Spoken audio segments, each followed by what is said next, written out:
I find a lot of people looking at properties that just they don't make sense.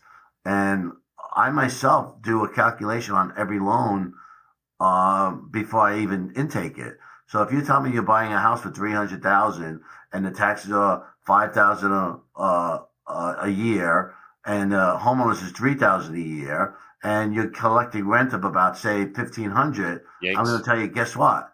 That's never going to work. You're Right. going to be underwater. That's not a good investment. So a lot of times investors make mistakes because they're not really cognizant of what they need to make. I mean, I've closed loans with a negative DSCR ratio Wow. for people that needed to close the loan for some other reason. Welcome to the Real Estate Mogul MD podcast. Thanks for tuning in and taking control of your financial future. This is a show where we not only motivate and inspire, we give you actionable real-world experience to help you live life by design. You'll hear journeys and stories from other physicians, investors, coaches, consultants, and entrepreneurs. And now, here's your host, Brett Riggins. Hold the vision, trust the process. In the world of real estate investing, a lot of us will leverage capital to get there. How we do it may vary.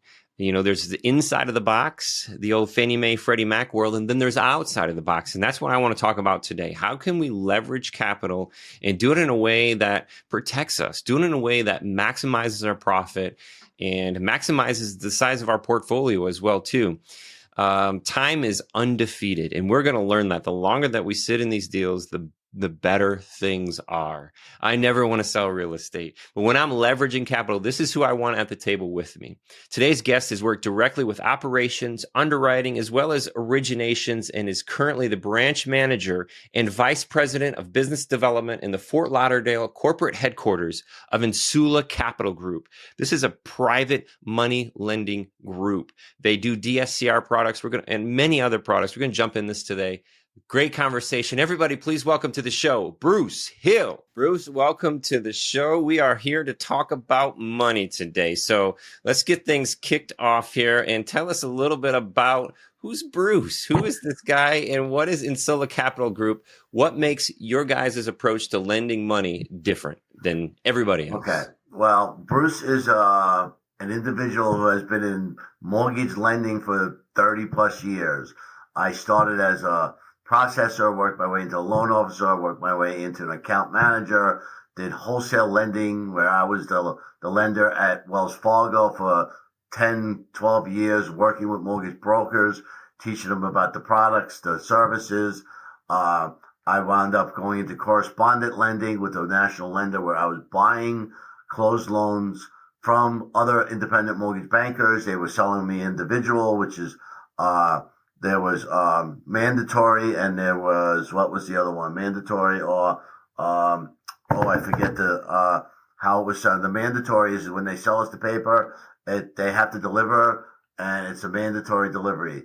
The other level was that if they didn't clear the steps, they don't necessarily have to deliver. The way that you're talking, I mean, you've been in this money game for a long time, and Yes. you've been on the other side of the table. What I love about what we're going to chat about today is I get to break it down and slow you down a little bit, like the little things that you said, steps. So I'm imagining stipulations, and when you're inside of the box and you're talking about acquiring loans and then selling them, when you're inside of that box with banks like Wells Fargo, you're in that Fannie Mae, Freddie Mac box, and those stipulations are certain things that you have to hit inside of this to make sure that you get this loan in paper, and then that you can sell that loan. That's the paper trade that you have done for a really long time, right? Right, that I did. So, yeah. I mean, I was the one in charge of making sure that the documents were correct, that the paper came in. So when you deliver a closed loan file, the paperwork has to be there. If the paperwork's not there and not correct, the loan doesn't get funded and you don't get your money.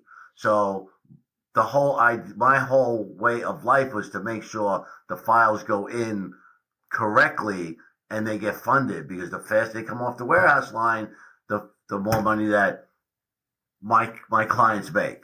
So ATF. ATF. That's the best letters we're looking for when we're ATF is doing these loans. authorization to fund. Bam! Come on, bring it. On this platform, this fix and flip, ground up, and DSCR platform, it's all about investors who want to make money.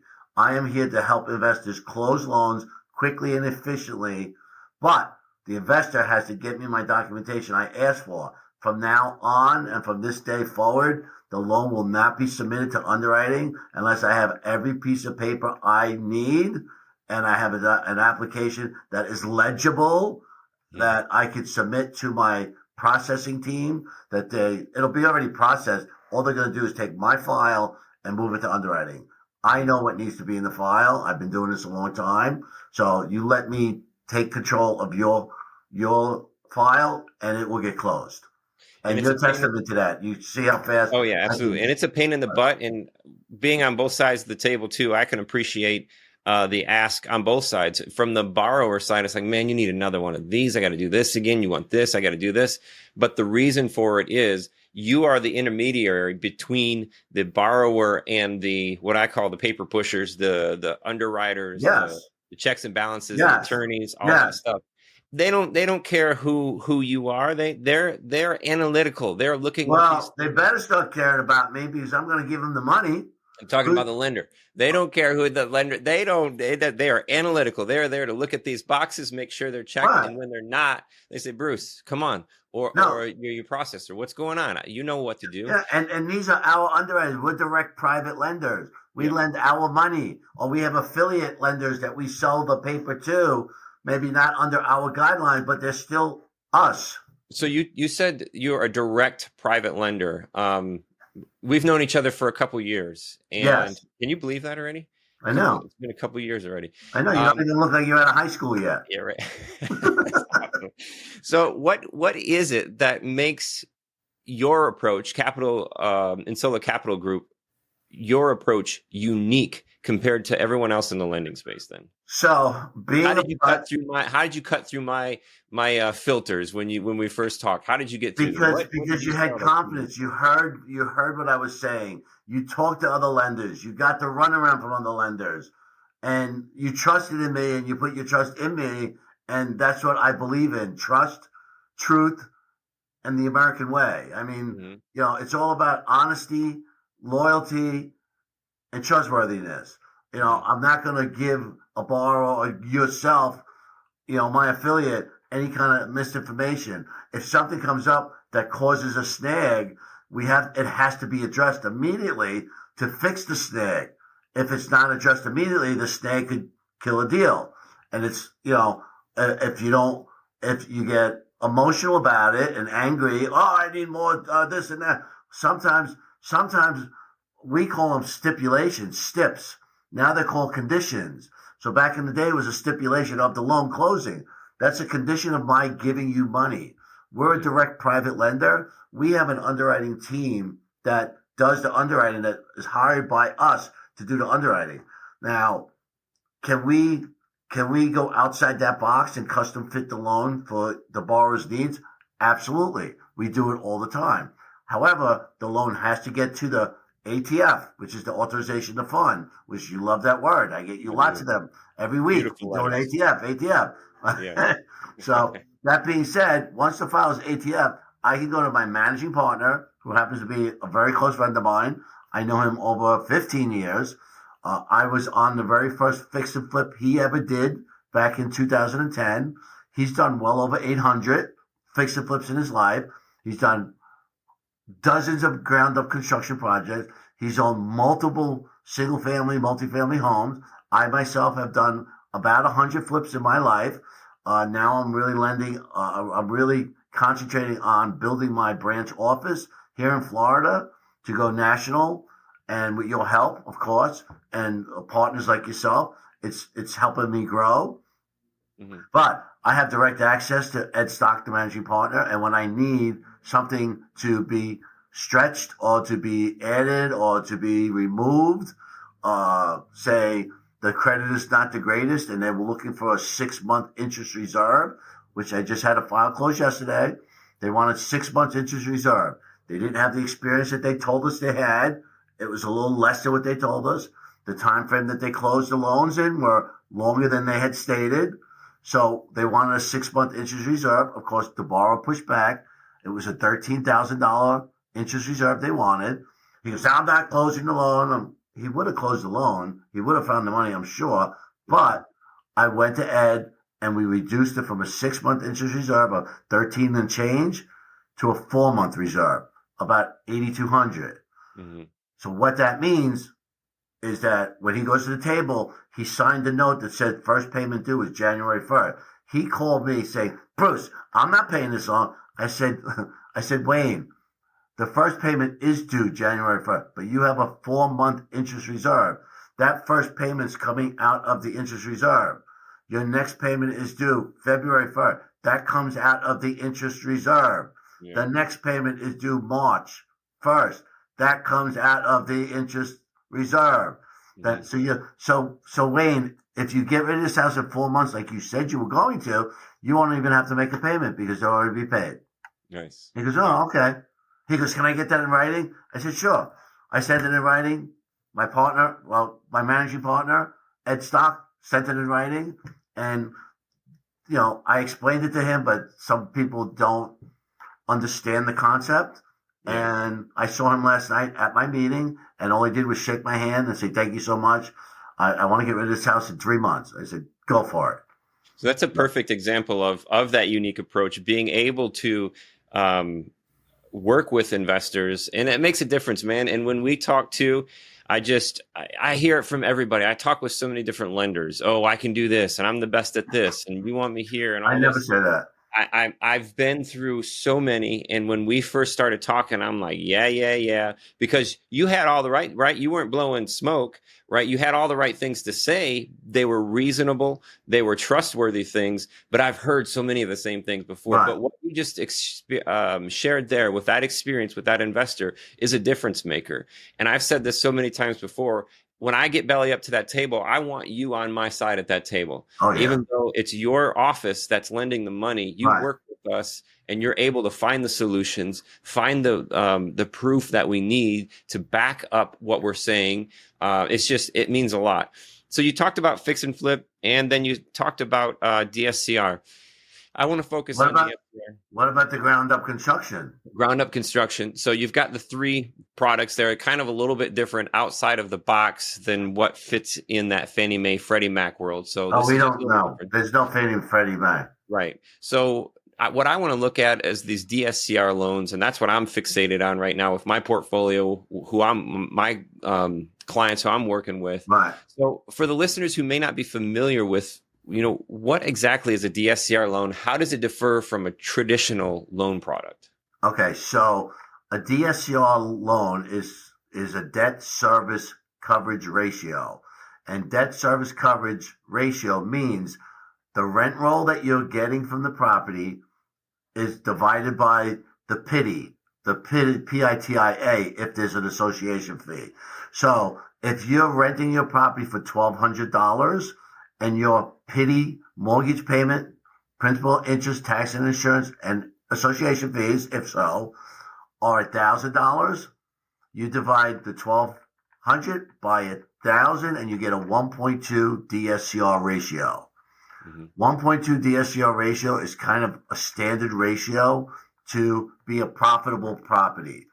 You can go below the 1.2, but the further you go below 1.2, the higher the rate goes because it's more risky of a loan.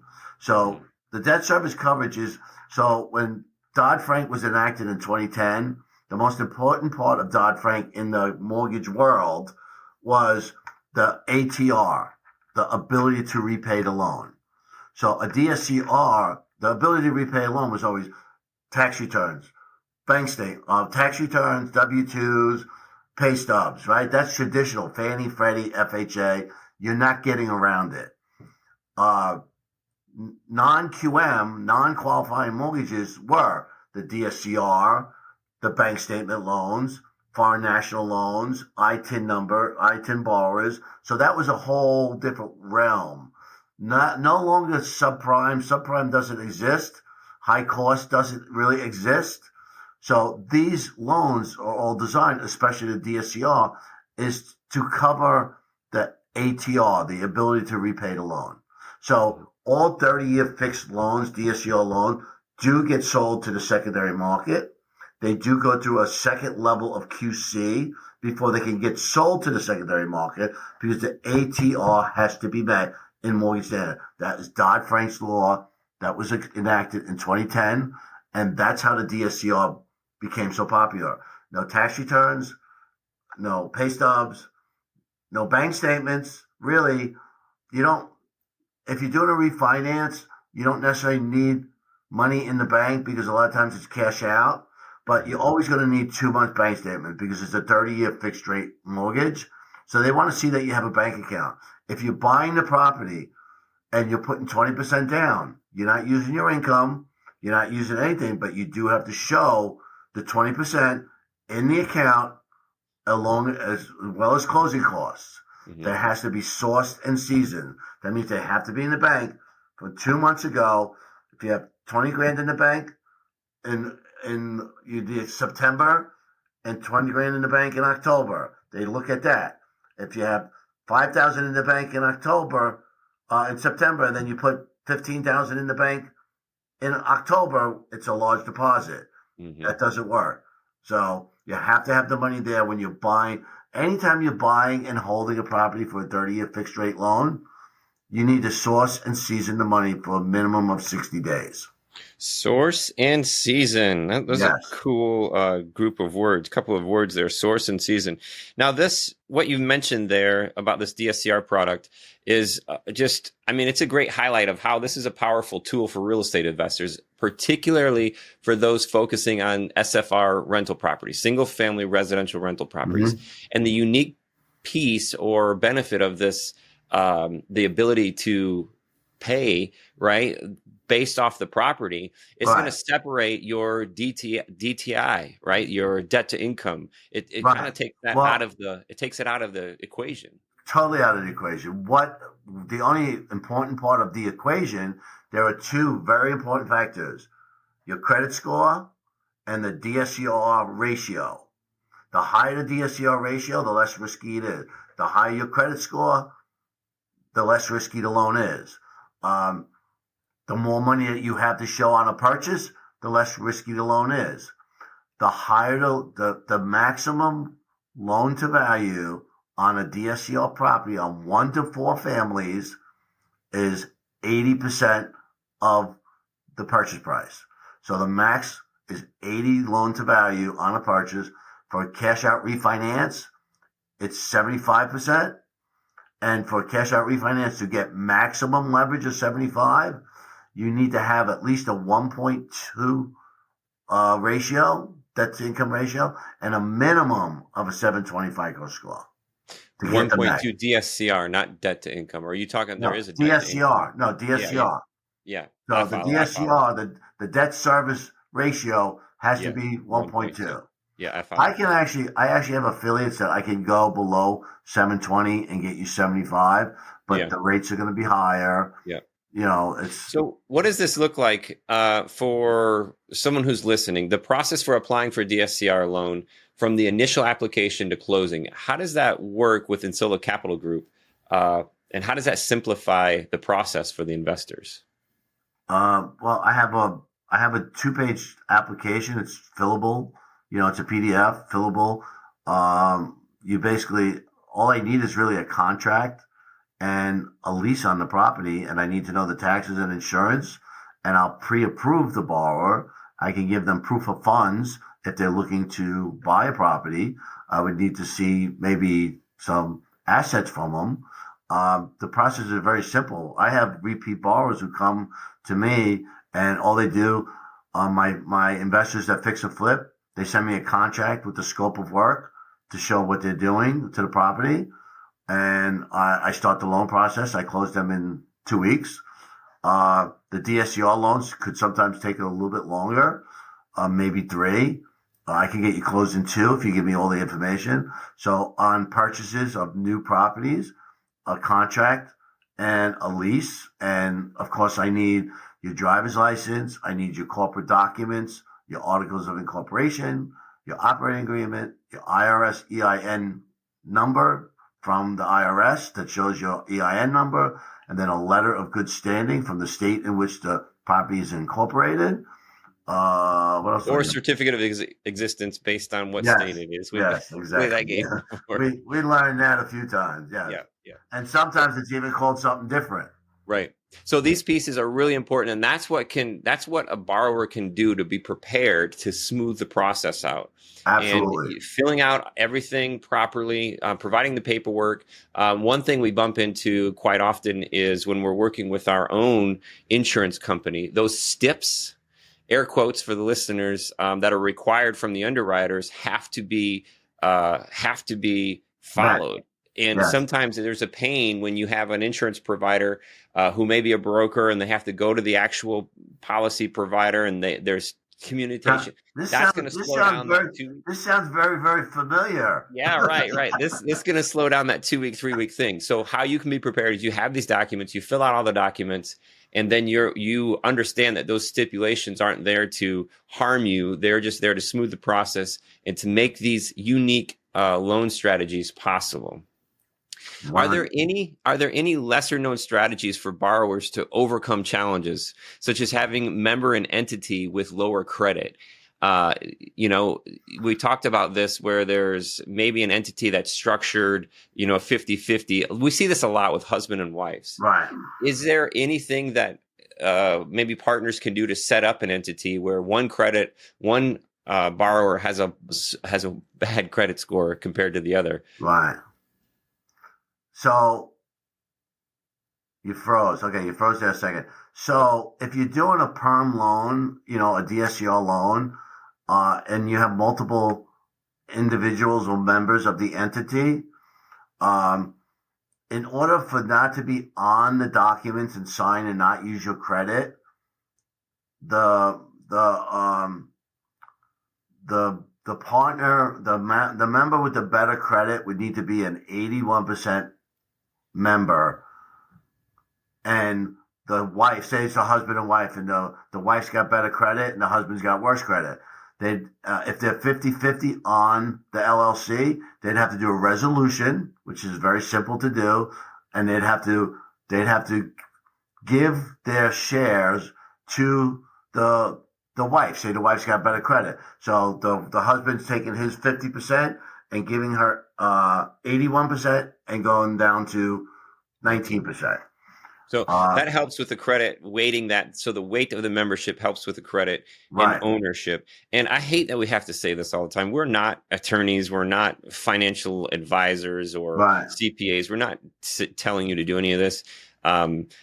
Just sharing experiences that have worked in the past. So take it as you may. I hate that I have to throw stuff out like that. Take your own risk. Make your own mistakes.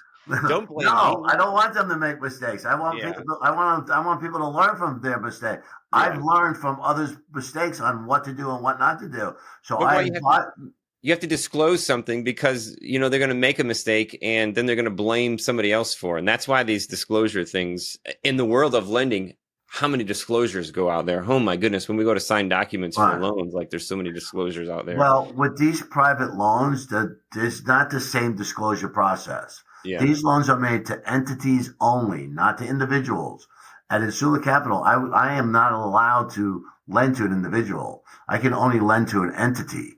Mm-hmm. So this makes it more of a business loan. This doesn't make it more of a business loan. It is a business loan. It's not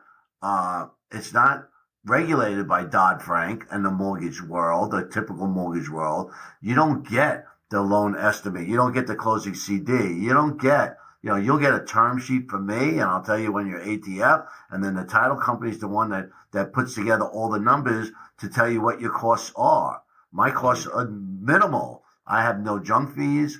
I charge a couple points and that's it. And there's a legal fee that the attorney, the legal department draws up the documents that need to be signed that the title company takes to you, the borrower, to have signed. We going into these things, and you've heard this from me many times. I'm trying to figure this out. One more thing. The credit, the loans will never hit your personal credit. It'll never go on your personal credit report. Right. That's awesome. So what are some common mistakes or misunderstandings about DSCR loans, and how can borrowers avoid them? What are common mistakes? I find a lot of people looking at properties that they don't make sense. And I myself do a calculation on every loan before I even intake it.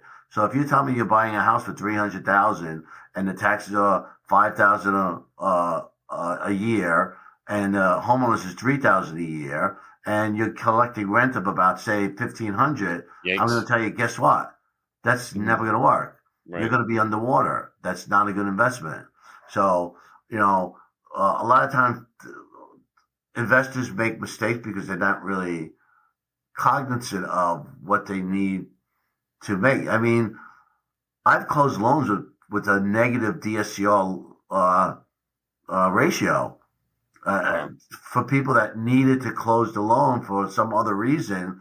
Right. And, it's who would want an investment property that mortgage payment is $2,000 a month and you're collecting $1,800 a month in rent?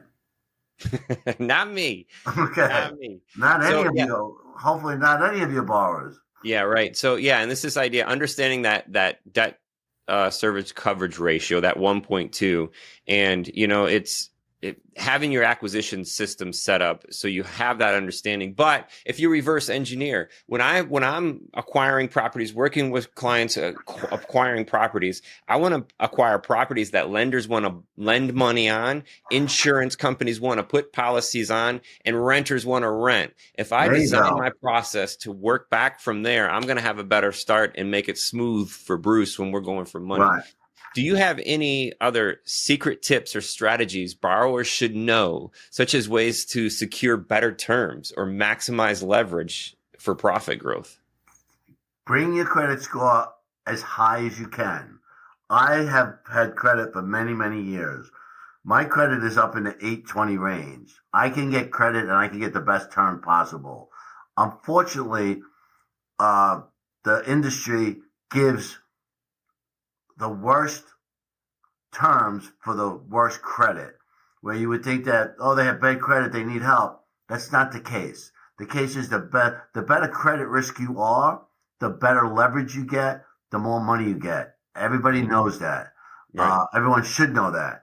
And if you don't know that, know it now. I've been in the industry over 30 years, and I've practiced. My kids know nothing more, but they want their credit to be strong. They want their credit to be strong. They need to pay their student loan. They need to pay their credit cards. So that's the most important factor in obtaining credit. For me, a private lender, or from a bank, or from anyone, we look at your credit profile, and then we look at the property individually.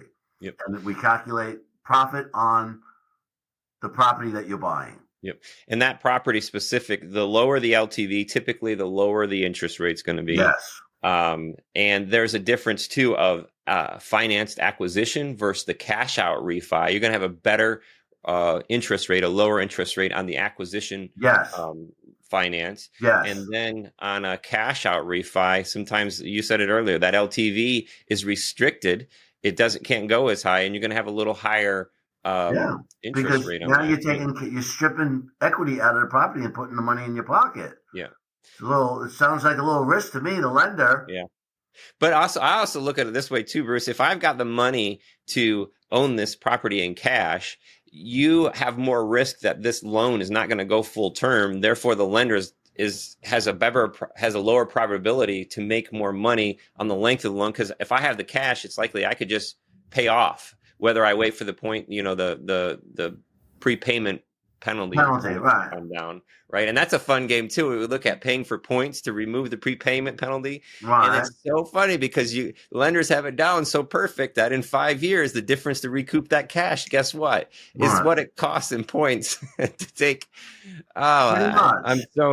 It's so fun learning this stuff, and the hard part of it is, for most people, is like, for most of us, we may buy 1-2 houses, right? Right. And that's a blessing in itself. But once we get able to go through a few of these 5, 10, 15, 20, you get into the 30, 40, you start seeing things on how the lenders are making these things and understanding those adjustments and be able to have these conversations that make sense. So hopefully we're able to slow it down just a little bit and give the listeners who may not have as much experience with this DSCR product, because I know there's so many listeners out there who have these properties, and it's a great time to refinance them. If you look at the equity that's grown in these properties, you look at your opportunity that you have to pull that equity out based on the interest rate. I've got two that when we get off here today, I'm going to be sending you two where it was a portfolio loan. I've had them probably, I don't know, 5 or 7 years or something now. And now it makes equity. Sense. Yeah, massive equity growth in these things. Now it's ready. I'm ready to split because I've got other plans that I'm going to do with that capital. I just don't want to. I'm going to advise you: don't go to max 75 LTV. Go to 50 if you can. Pull a little bit out, and you'll get a better rate. And it'll be easy to close. I like that. Know? Especially if that rate was around 3 or 4%. Yeah, forget it. Yeah, right. Never happens. Come on. It never should. I have a 3.3. I have a 3.25 rate on my condo up in New York, which is now rented because I moved down to Florida, of course.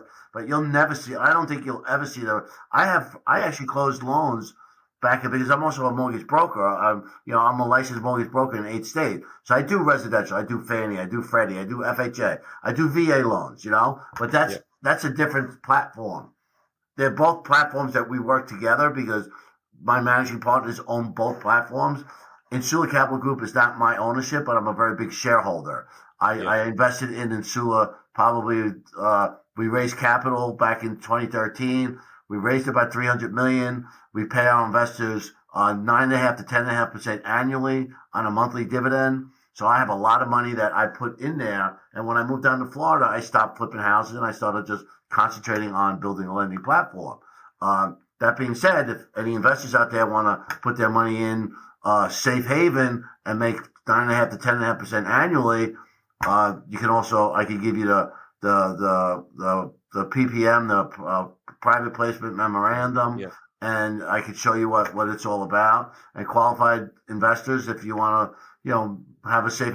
I get a dividend every month, and I just roll it over, and I just watch my money just keep growing and growing. Yeah. That's awesome. So there's the raising private capital, and then the DSCR loan side of it for the investors out there. For medical professionals looking to diversify into real estate, I see this a lot, Bruce, with medical professionals where they're kind of like the accidental landlord thing. If they have these properties now and maybe considering to look into this DSCR product, because again, when we come outside of that box, there's no longer these limits on I can only do 10 of these things. So right, correct? What about only 10? Right, and the Fannie Mae Freddie Mac box, I can only have 10 in my name, 10 loans in my names. And DSCR products, we take away hundreds. Yes. Right. So, what can the medical professionals who may be listening to us today do to explore this DSCR financing? Like, what's some steps they should take? Well, I mean, if they have equity in a lot of their properties, if they're free and clear, and what are they getting? What kind of write-off are they getting? I'm not an accountant. I don't pretend to be one, but maybe they want to pull capital out and do other things with it and grow and buy other houses. And the first thing they have to look at the portfolio, see how much equity you have there. Do you want to pull money out? To tell you the truth, the rates on the DSCR loans are very competitive with Fannie and Freddie rates are right now. Mm-hmm. And, they do have prepayment penalties, up to 5 years that can be bought out. Right. But the lower, we talked about it. The lower the LTV is, the less expensive it is. I was closing loans in the 6s and the low 6s and mid 7s already. I think a couple loans we just closed with you, right around the 7% range, right? Yep. So, but they're max LTV.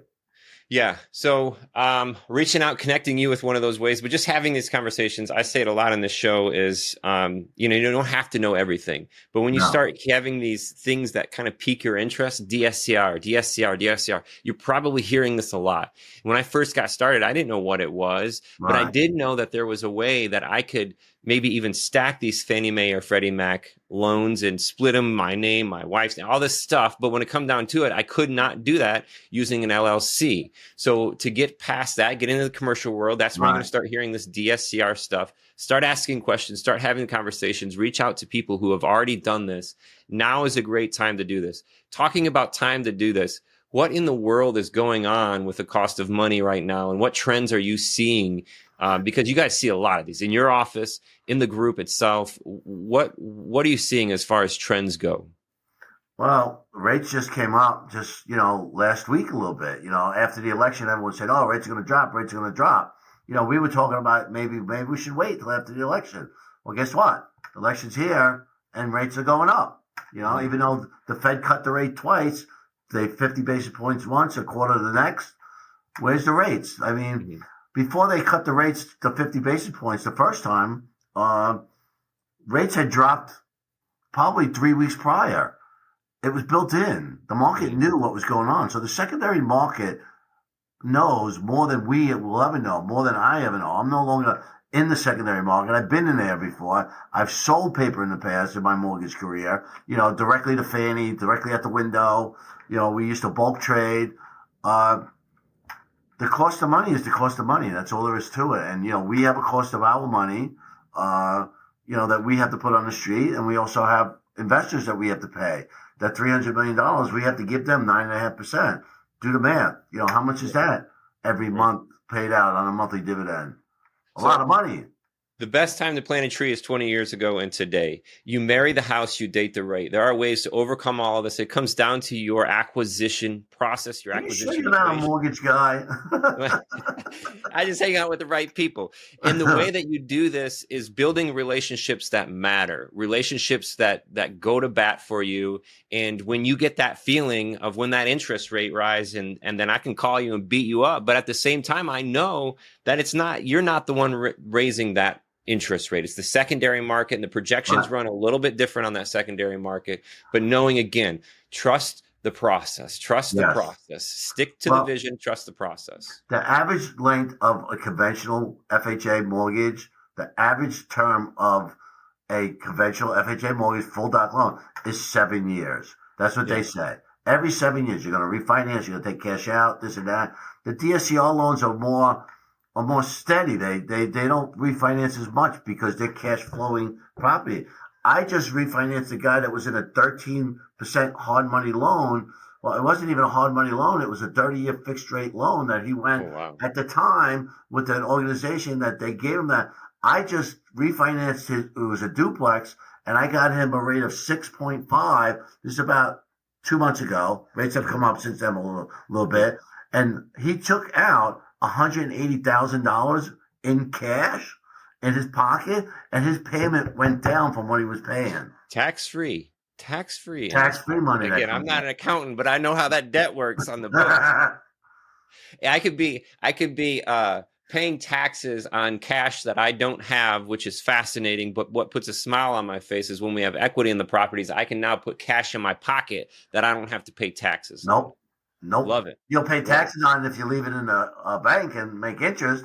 I've already paid taxes on it in 1 or 2 or 3 ways already, man. Let me tell you, this is that time of year. We're recording this here in November. And if you don't know, you need to know because you've got about 30 days or so to make some adjustments in your life.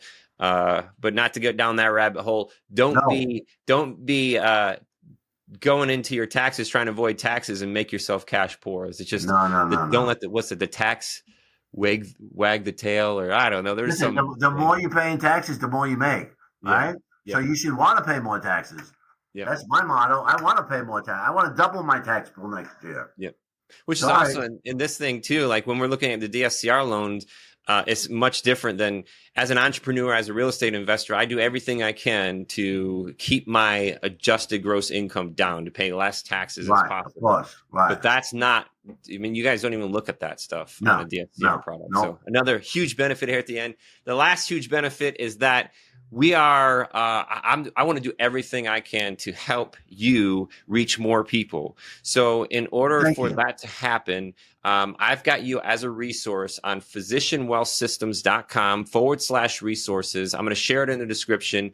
We're going to find you, Bruce Hill, on the resource page for physicianwealthsystems.com. Connect with you, get this conversation going.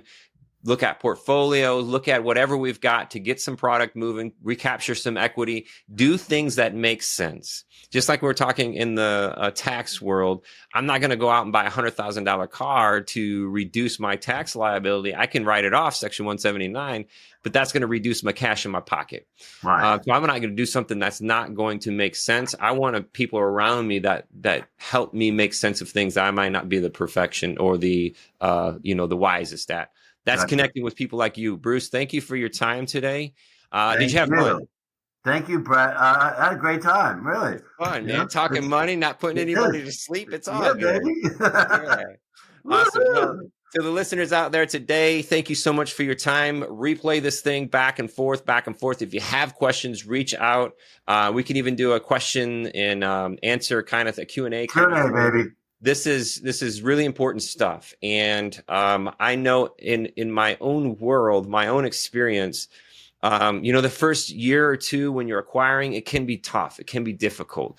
But stick to the vision, stay the course, trust the process, build the circle of people around you that will help you get there. Yes. And this is the way that you do it. There are things in real estate that I'm getting goosebumps talking about it right now. It pays off. You've got to fight. You got to dig the ditches. You got to get through the ditches. You got to keep going because it's going to rain and those ditches are going to fill. And that's when the riches come. Time is undefeated. And when we can leverage time and leverage people, that's where we need to be. Again, this is the Real Estate Mogul MD, the Money Hour on Real Estate Mogul MD, talking about DSCR loans. Thank you so much for your time and, more importantly, your attention. Have a great day. Thank you. Have a great day, everyone. Bye now.